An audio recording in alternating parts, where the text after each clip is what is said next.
सबसे औला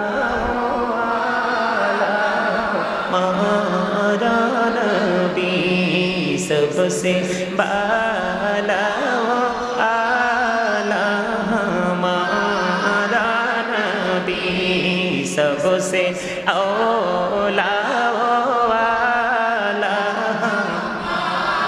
नबी, सबसे बाला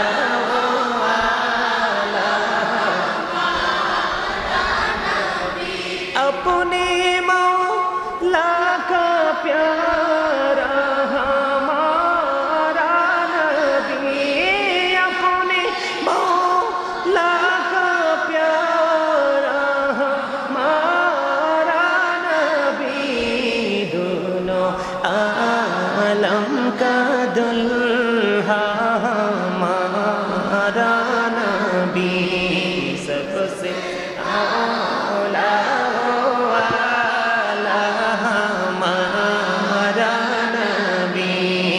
सबसे बाला वाला अपने मौला का प्यारा हमारा नबी, अपने मौला का प्यारा हमारा नबी, दोनों आलम का दुल्हा हमारा नबी, सबसे औला हमारा नबी, सबसे बाला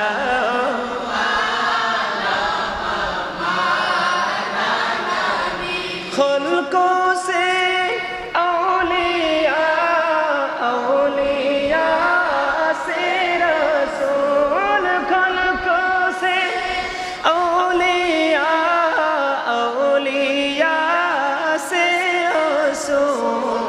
रसूलों से आला हमारा नबी, सबसे औला हमारा नबी, सबसे बाला हमारा नबी। मरहबा। আমরা নবী না পাইলে কি এই ইমাম হাসান হুসাইন মা ফাতেমা হযরত আলী এই নিয়ামতগুলো পরে রাসূলের পরে কি আমরা নিয়ামতগুলো পেতাম? আমরা পেতাম না। এই জায়গাটা অত্যন্ত নিয়ামতের একটা জায়গা, অত্যন্ত নিয়ামতের। দেখেন কি চমৎকার আল্লাহ কোরআনে বলেছে কি, দেখেন কুল্লা আসআলুকুম আলাইহি আজরান ইন্নাল মাওয়াদ্দাতা ফিল কুরবা। আল্লাহ রাব্বুল আলামিন জানিয়ে দিয়েছেন, হাবিব আপনি বলে দেন আমি যে তোমাদের কাছে রিসালাত নিয়ে এসেছি এর বিনিময় আমি তোমাদের কাছে আমার আহলে বাইতের ভালোবাসা ছাড়ার কিছুই চাই না। তাহলে আমাদের কাছে আমার নবী এত নিয়ামত আমাদেরকে এনে দিলেন, আমরা রাসূলের আহলে বাইতকে ভালোবাসতে পারবো না? কথা বলেন, ভালোবাসতে পারবো না? ভালোবাসবো কি বাসবো না?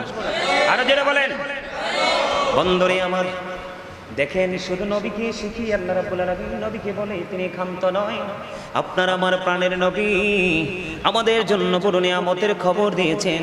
শুধু এটাই নয়, আল্লাহ রাব্বুল আলামিন ইমাম হাসান হুসাইনকে বন্ধু কত বেশি ভালোবাসেন তার একটা এক্সাম্পল আমি আপনাদেরকে দিতে চাই। তারপরে আমি ইয়াজিদের চরিত্র নিয়ে একটু কথা বলবো, শুনবেন তো? কারণ ইয়াজিদ এমন একটা নষ্ট রে, তাকে নিয়ে কথা না বললে ইমাম হুসাইন কত নিয়ামত ছিল বোঝা যায় না।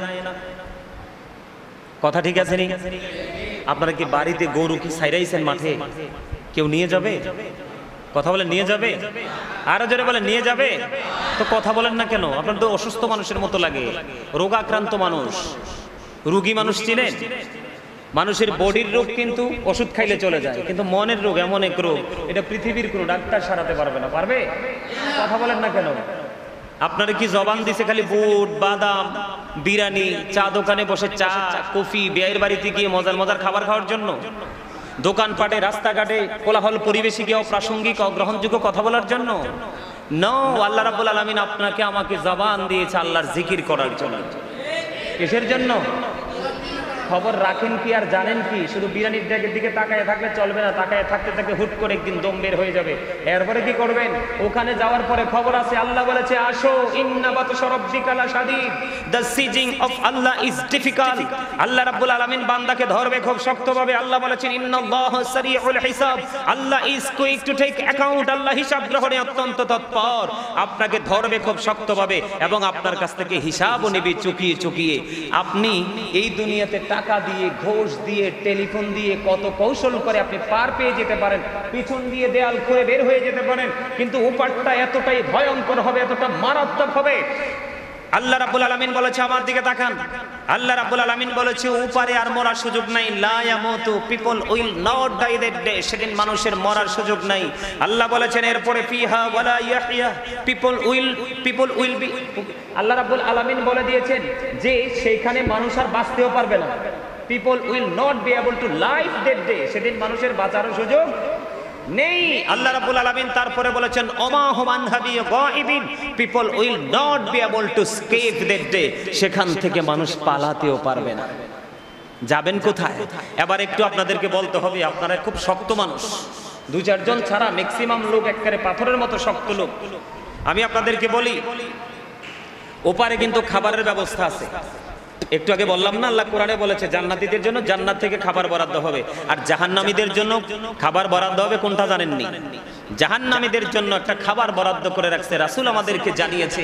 সেই খাবারটার নাম হলো তিনাতুল খাবাল। ইয়া রাসূলুল্লাহ, ইয়া হাবিবাল্লাহ, নবী গো, ও প্রাণের নবী, এই তিনাতুল খাবালটা কি গো নবী?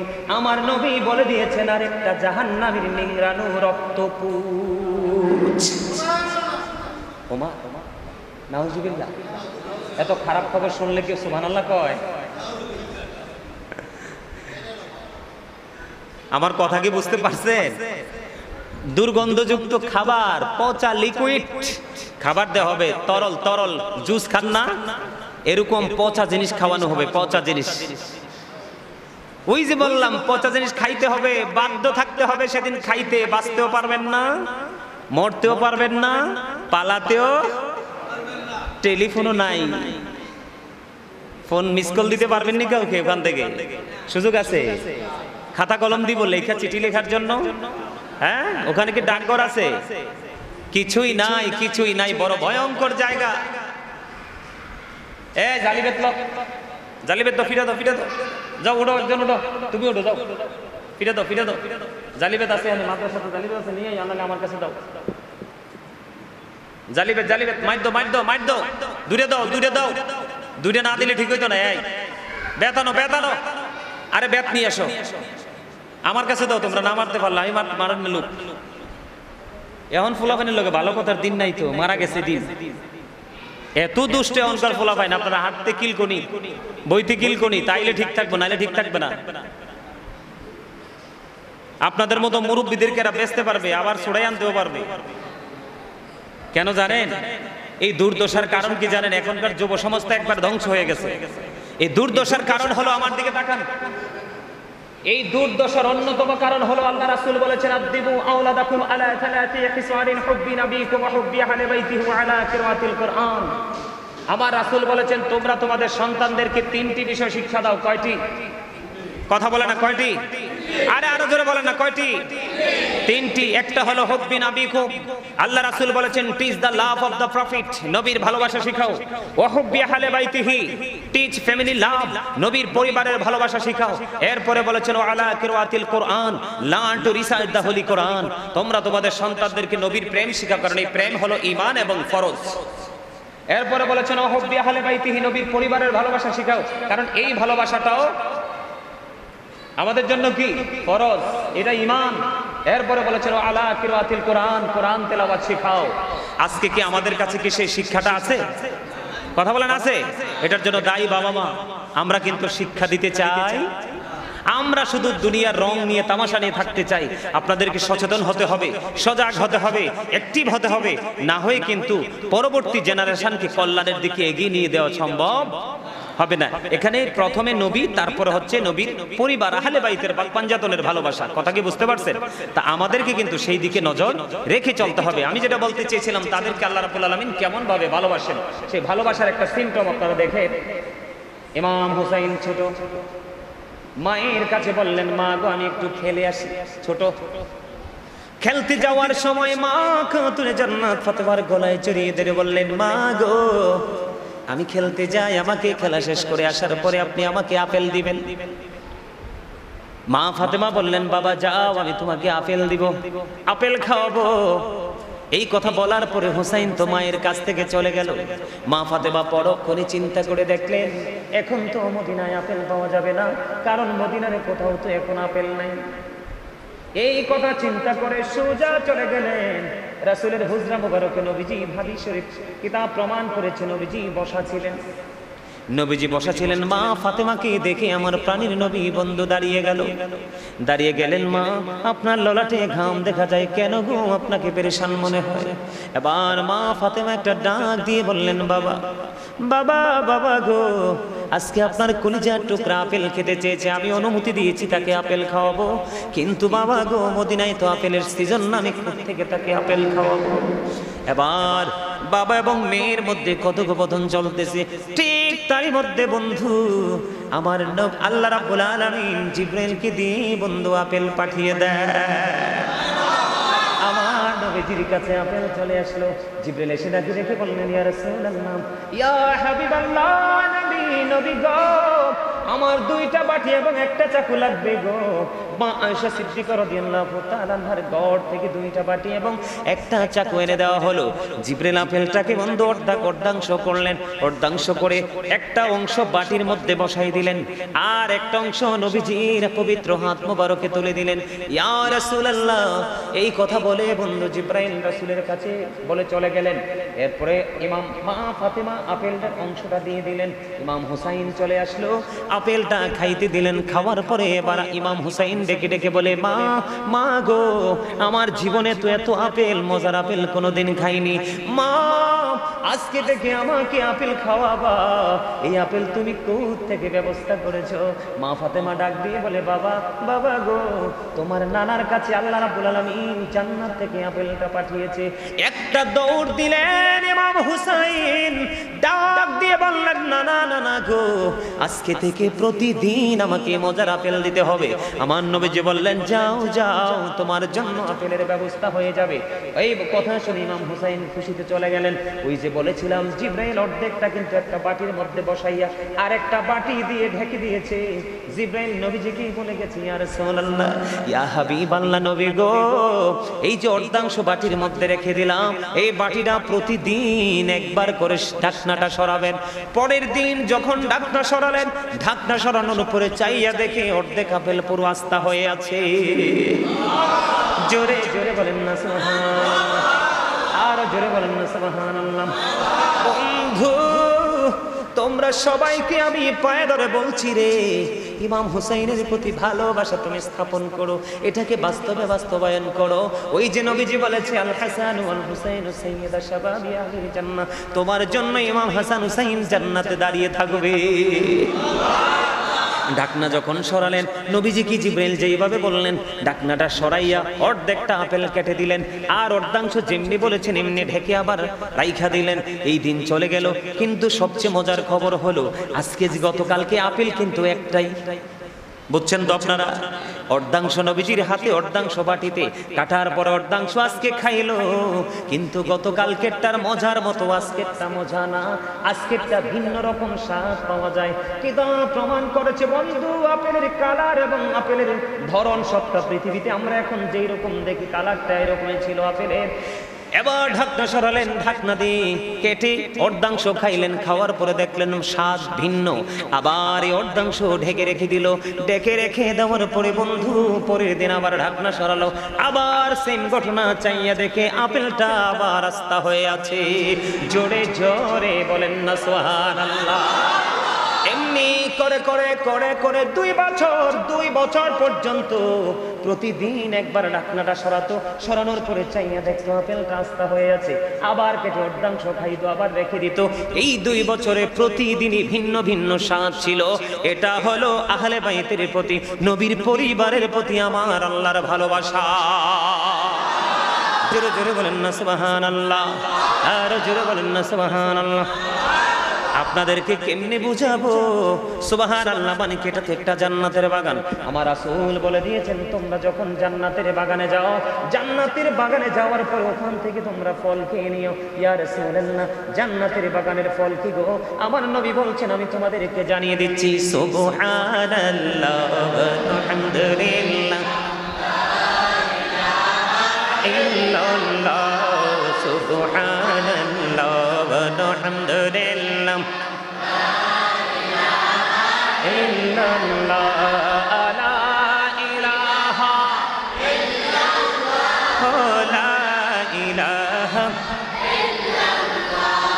শাহাদাতের বাণী ঠোঁটে আসিলেন কামলিওয়ালা, মক্কাতে ফুটিল রবি নূরে মিন নূরে আলা।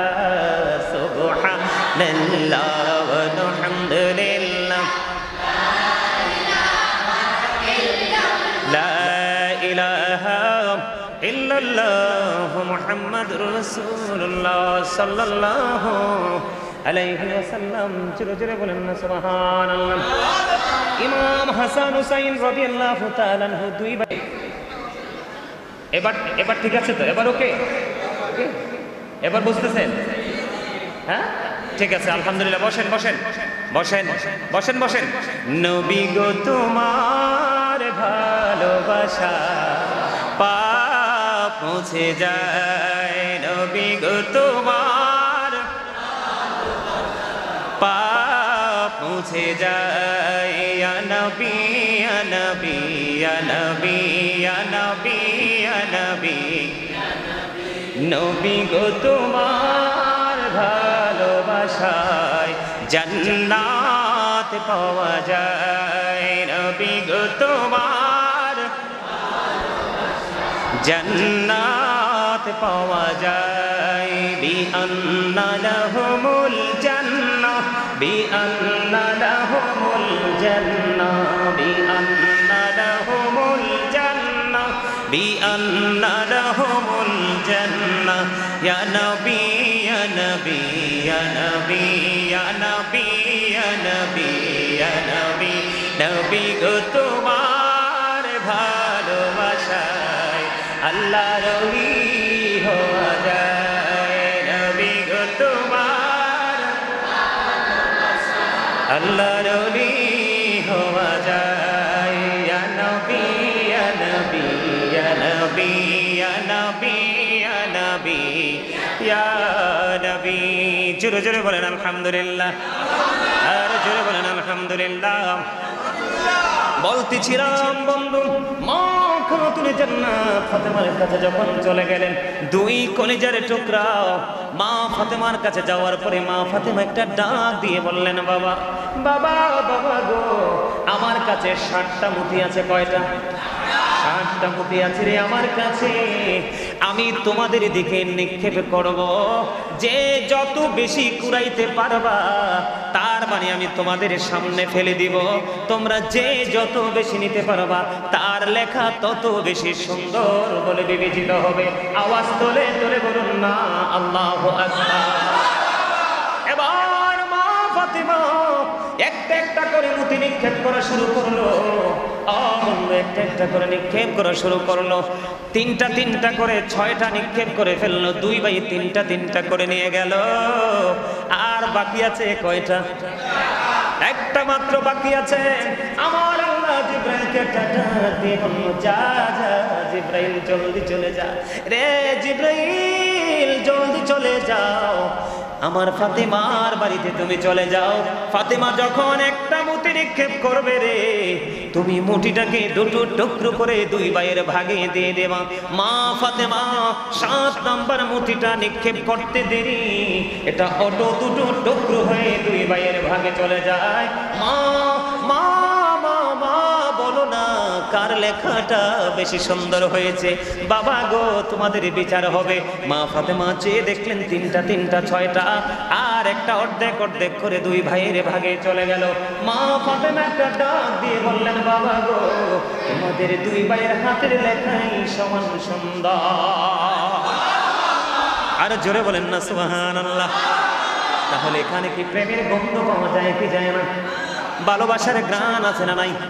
এই ভালোবাসাটা স্বয়ংকার আমার আল্লাহ। বন্ধু এখানে শুধু ক্ষান্ত নয়, আমি আরো মজার তথ্য আমি আপনাদেরকে দেই বন্ধু। মজার তথ্যটা হলো, একদিন এক ব্রাহ্মণ ইমাম হুসাইন রাসূলের দরবারে একটা হরিণ, ছোট বাচ্চা হরিণ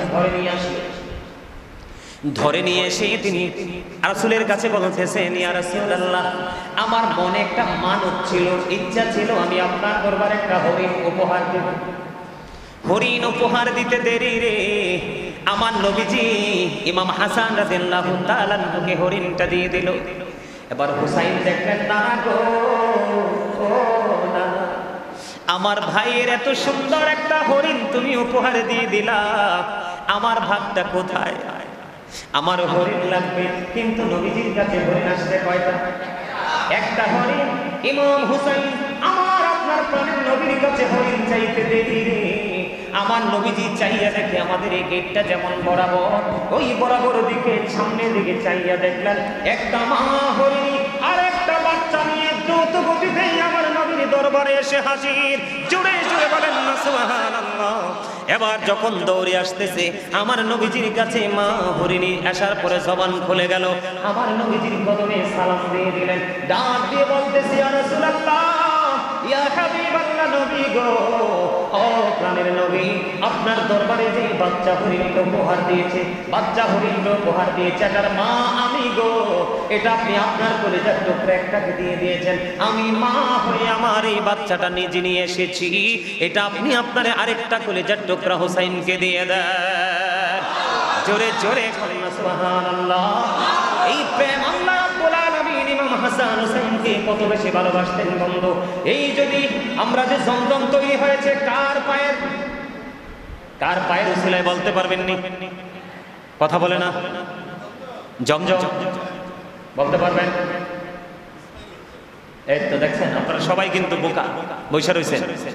হযরত ইসমাঈল আলাইহিস সালামের পায়ের আঘাতে যদি জমজম তৈরি হতে পারে, ইমাম হুসাইন যদি চাইতো রে সেদিন কুফা প্লাবন হয়ে যেত। ঠিক কিনা বলেন? এই নির্মমতায় নিষ্ঠুরতা সহ্য করেছে ইমাম হুসাইন আমাদেরকে শিখিয়ে দিয়ে গেছে, বুঝিয়ে গেছে যে সত্যকে প্রতিষ্ঠিত করতে হলে তোমাকে পরিশ্রম করতে হবে, তোমাকে কষ্ট করতে হবে, অনেক প্রতিকূলতা মোকাবেলা করে তুমি কি করতে হবে? বিজয় ছিনিয়ে আনতে হবে। সত্যের পথে লড়াই করে ইমাম হুসাইন এবং ওনার সঙ্গীরা শাহাদাত বরণ করেছে। এরপরে আজিজ বাহিনীর কাছে মাথা নত করেনি। কথা বলেন না কেন? ইমাম হুসাইনের পুরো জীবন জুড়ে ছিল প্রেম, পুরো জীবন জুড়ে ছিল রাসূলের আদর্শ, আর ইয়াজিদের পুরো জীবন জুড়ে ছিল নষ্ট কাজ। আমি যদি আপনাদেরকে বলি মদ খাওয়া হারাম না হালাল? এই হারাম কি আমরা কইছি না আল্লাহ কইছেন?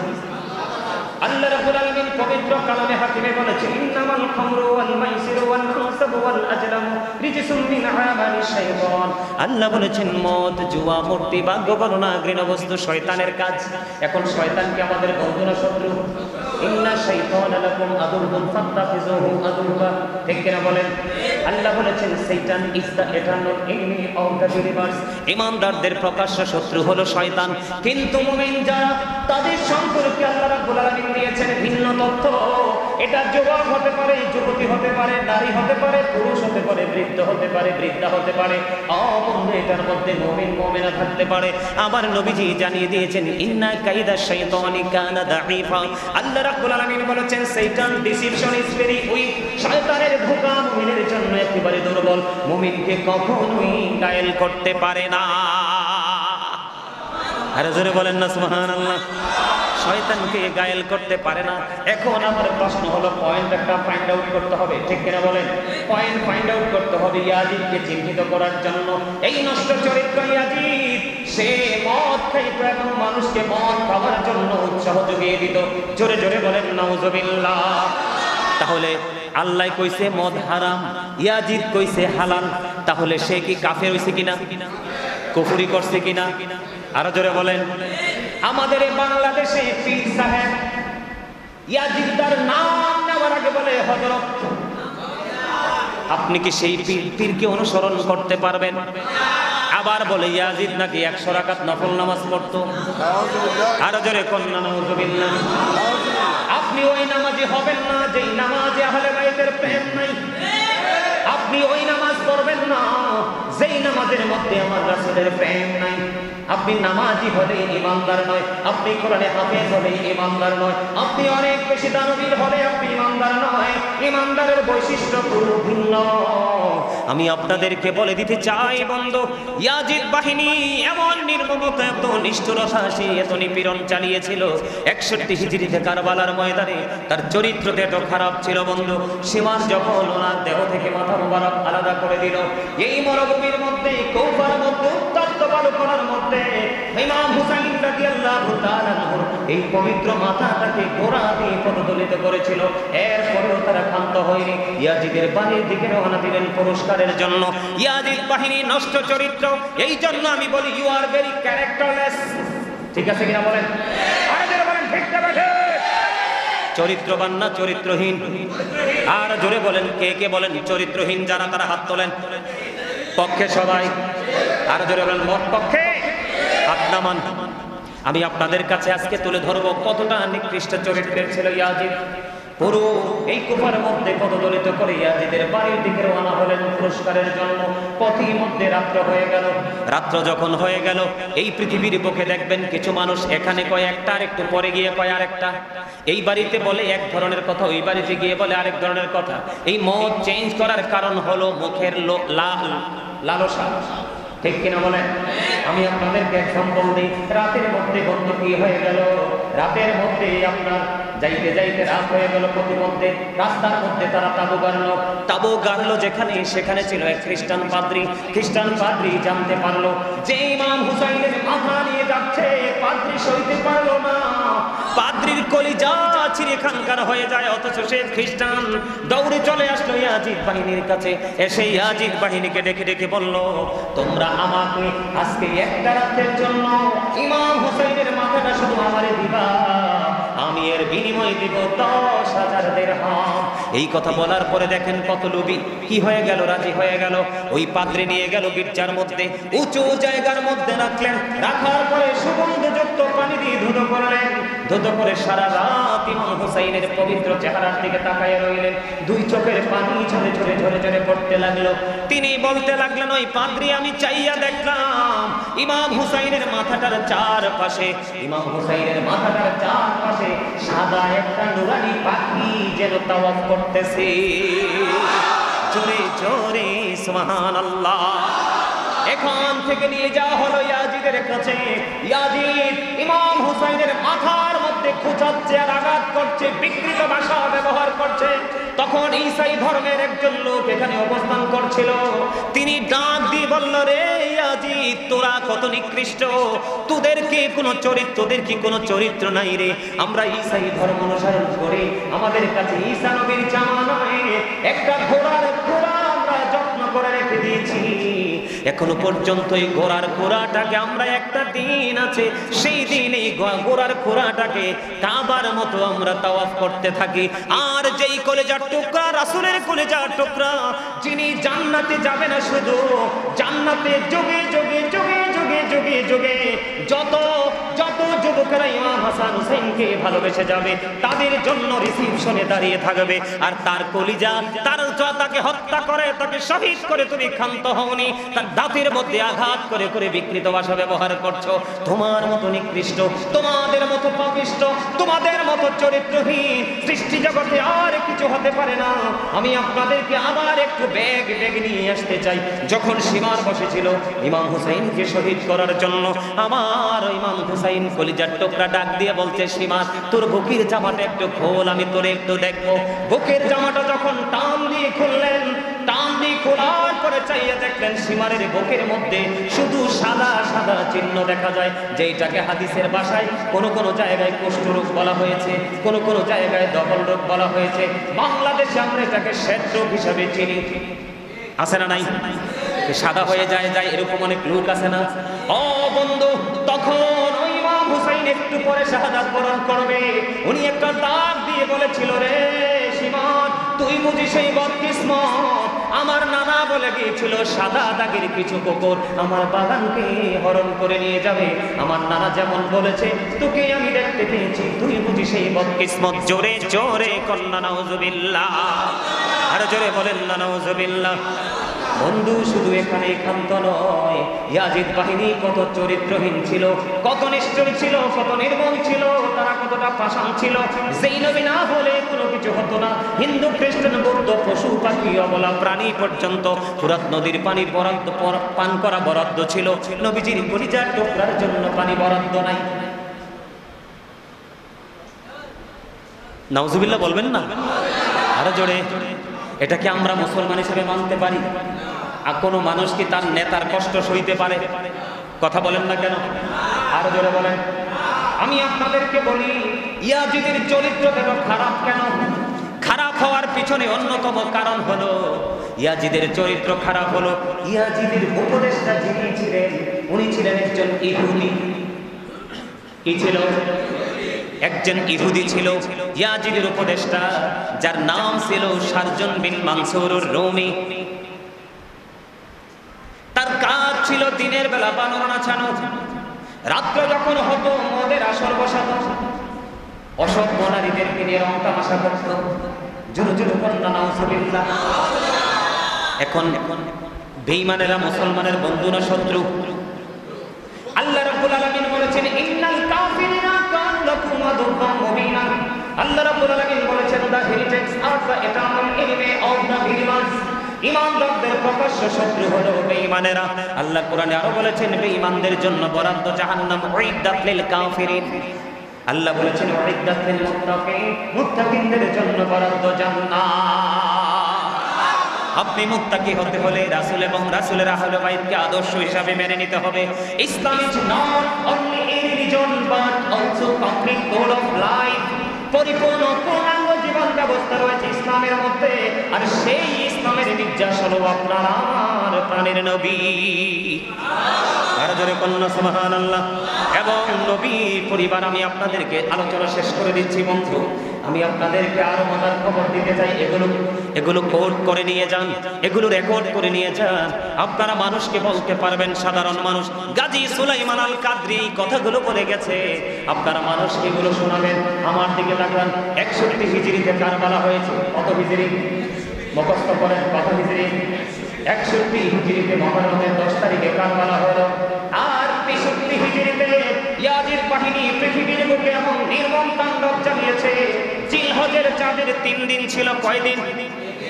জিলহজের চাঁদের 3 দিন। বন্ধু, কেমন করে মানুষ মুসলমান সহ্য করবে? এই যে দেখেন আমার এই চাচা, চোখের পানি যখনই শুনছে চোখের পানি পড়তেছে। এইরকম অসংখ্য মানুষের চোখের জল কারবালা আসলে অত ধরে যায়। এগুলো হচ্ছে প্রেম ভালোবাসার নমুনা ছাড়ার কিছুই না। ঠিক কিনা বলেন? আমার দিকে তাকান। কি সমস্যা? সমস্যা সমস্যা না হইলে কথা বললেন না, আলোচনা শেষ করে দিচ্ছি। 63 হিজরি। কত হিজরি? ইয়াজিদ আমার কলিজার টুকরা, আপনার কলিজার টুকরা ইমাম হুসাইন এবং ওনার সঙ্গীদেরকে শহীদ করার পরে পৃথিবীর বুকে মাত্র 2 বছর 8 মাস, মতান্তরে 3 বছর 8 মাস তিনি পৃথিবীতে বেঁচে ছিলেন। একটা দিনও তিনি শান্তিতে থাকতে পারে নাই, একটা মুহূর্ত শান্তিতে থাকতে পারেনি। তিনি জিলহজের চাঁদে 3 দিন অবন্ধ মসজিদে নববীর মধ্যে আযান দিতে দেয় নাই, নামাজ পড়তে দেয় নাই। এটাকে ঘোড়া রাস্তা বলে বানিয়ে দিয়েছিল। খানায় কাবায় বন্ধু আগুন লাগিয়ে ভেঙে ফেলা হয়েছিল। তারপরে ইয়াজিদ নিয়ে কথা বলা যায় না, বলেন কি বলেন না? যেই মসজিদে নববীর মধ্যে এক রাকাত নামাজ পড়লে 50,000 রাকাতের নামাজ পড়ার সওয়াব পাওয়া যায়, ওই পবিত্র জায়গায় 3 দিন আযান দিতে দেয়নি, নামাজ পড়তে দেয়নি, কোন পবিত্র কাজ করতে দেয়নি।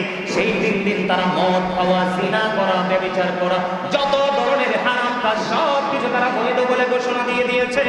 আপনারা জানলে বন্ধু এত কষ্ট পাবেন। ইমাম হুসাইনকে শহীদ করার পরে ইয়াজিদ বাহিনীর তাণ্ডব, এই বন্ধু 63 হিজরিতে 1000-এরও বেশি মহিলা ইয়াজিদ বাহিনীর তাণ্ডবে অবৈধ সন্তান প্রসব করতে বাধ্য হয়েছে। আওয়াজ তুলে তুলে বলেন না নাউজুবিল্লাহ। আপনারা এগুলো মনে রাখবেন তো, মনে রাখবেন এগুলো। আপনাদের বাচ্চাদেরকে যখন রাত্রে শুইবেন, হ্যাঁ তারা তো ঘটাইছে হাররার ঘটনা, এই জন্য যাদেরকে উনি বলতেছে এই ঘটনাকে বলা হয় হাররার ঘটনা, এদেরকে হাররার সন্তান বলা হয়। বন্ধু আমি আপনাদেরকে বলে দিতে চাই, আপনাদের এই দেশে, এটা উত্তরগ্রাম হাসানিয়া দরবার শরীফ, উত্তরগ্রাম হাসানিয়া দরবার শরীফ সংলগ্ন যত আমার ভাই বাবার আছে, আপনাদেরকে আমি বলি, আপনারা যদি জানতে পারেন কোন মানুষের এই বাড়িতে ব্যভিচারের মাধ্যমে সন্তান ধারণ করছে, আপনারা সমাজে গ্রহণ করবেন নি? কথা বলেন, করবেন নি? আপনারা তাকে মাজা পর্যন্ত গর্ত করে পাথর নিক্ষেপ করে মেরে ফেলবেন, তাই তো?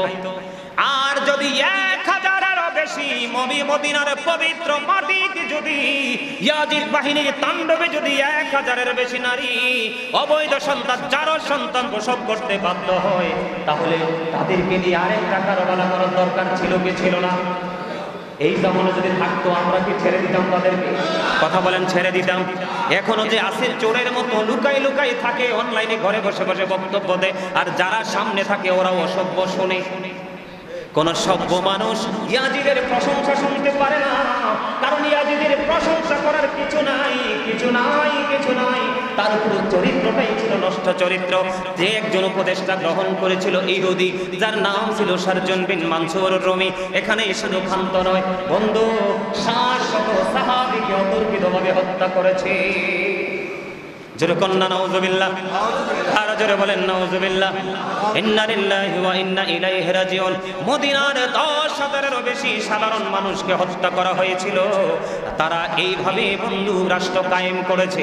আজকে যদি আমাকে যদি কেউ বলতো যেটা আবু বকর বলেছে, কেউ যদি আমার হাতে কোনো গোটা পৃথিবীটা যদি একটা হাতে তুলে দেওয়া হয়, আর একটা হাতে যদি আমার প্রাণের নবীর ভালোবাসা তুলে দেওয়া হয়, আমি আমার নবীর ভালোবাসাটাই গ্রহণ করব। জোরে জোরে কন্যা সুবহানাল্লাহ, আর জোরে বলেন না সুবহানাল্লাহ।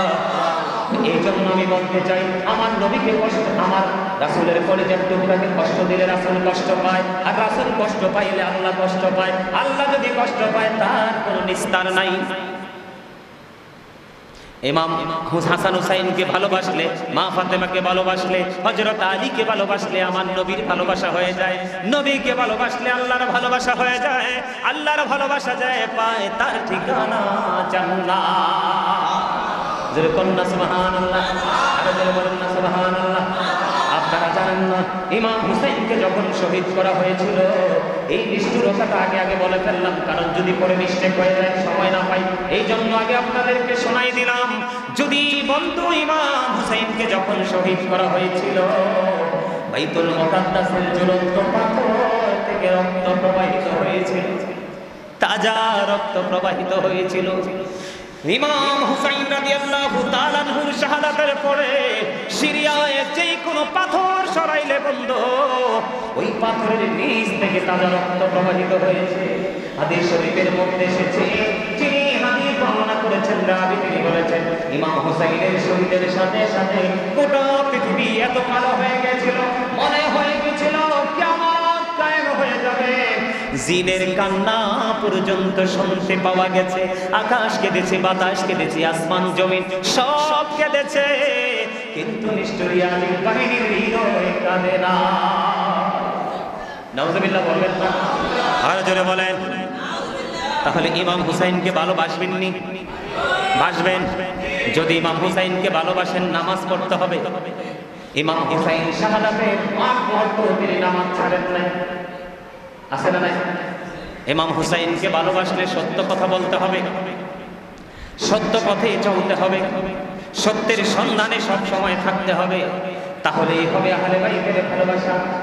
আর যদি মুখে বলে ভালোবাসা, বাস্তবে কোনো কিছু খুঁজে না পাই, তাহলে এখান থেকে আপনার আমার জীবনের সফলতা কোনোভাবে সম্ভব না। আমার নবীজি যখন চলে গেছে যাবেন, তার আগে উম্মে সালমাকে কিছু মাটি দিয়েছিলেন। কি কিছু মাটি দিয়েছিলেন? মাটি দিয়ে বলেছিলেন, সালমা রে, মাটিগুলো তুমি যত্ন করে রাইখা দিও। যেদিন দেখবা এই মাটিগুলো রক্তে লাল হয়ে গেছে, সেই দিন মনে করো আমার হুসাইন শহীদ হয়ে গেছে। ইমাম হুসাইন শহীদ হওয়ার পরে সত্যি উম্মে সালমা চাইয়া দেখলেন, আমার নবীজির যে দেওয়া মাটি সংরক্ষণ করে রেখেছিল, ওই মাটিটা পুরো রক্তে লাল হয়ে গেছে। সব কিছু হয়ে গেল, কিন্তু আমাদের জীবনের পরিবর্তন হলো না, আমাদের নীতি নৈতিকতার পরিবর্তন হলো না, আমাদের চরিত্রের পরিবর্তন হলো না।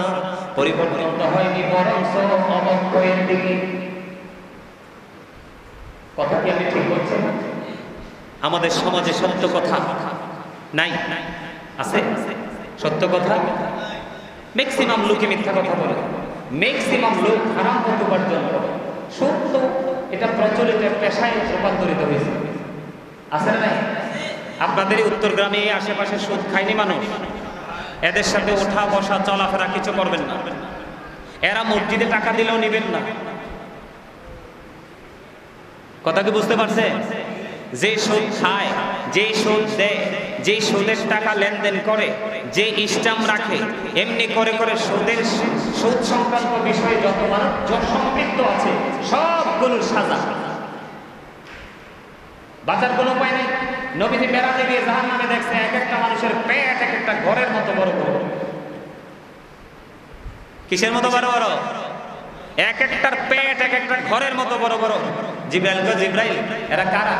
জিব্রাইল নবী গো, এটি আপনার নামধারী উম্মত, পৃথিবীতে শুধু সুদ খাইছে, এই জন্য পেট কি বড়। নবীজি গো, এটির পেটে সাপ আর বিচ্ছু। আওয়াজ তুলে বলেন নাউজুবিল্লাহ। আর কিছু করতে পারে না পারে, একজন হক্কানি আলেম, একজন হক্কানি আল্লাহর ওলির সাথে সম্পর্ক রাখবেন। কি রাখবেন? তখন অটোমেটিক্যালি আপনার জীবনের সব পরিবর্তন এসে যাবে।